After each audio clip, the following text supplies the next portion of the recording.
In the late 1600s, the European powers were struggling for control of the continent. These conflicts were mirrored in North America, where they fought for land and trade routes. There's a sort of constant, intermittent warfare between France and England. And the colonies get drawn into that, and they don't like it because they consider it these quarrels are not their quarrels. In 1689, the War of the League of Augsburg broke out in Europe. England, Spain, and others fought against France. In North America, it was called King William's War. The wars in Europe have names like the War of the Spanish Succession, or the War of the League of Augsburg, or the War of the Austrian Succession. But the colonists call them Queen Anne's War, King William's War. As far as they're concerned, the monarch is forcing them into these positions, which they don't like.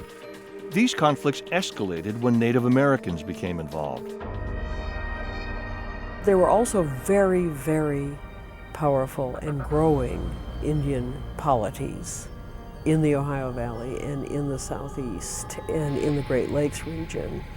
And so you have the Iroquois League and their allies up in the Great Lakes region, and groups in the Ohio Valley. In the South, polities like the Cherokees and the Creeks, who are becoming now tremendously more powerful.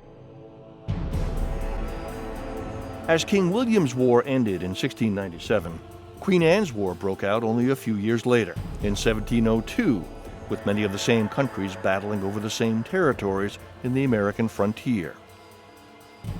In 1713, England, Spain, and France signed the Treaty of Utrecht.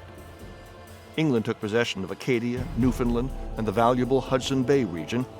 France gained control of the continent's vast Indian-occupied interior. Spain maintained its holdings in Florida and in Central and South America. With the Treaty of Utrecht, the violence in Europe and North America was finally quelled, but only for a few decades.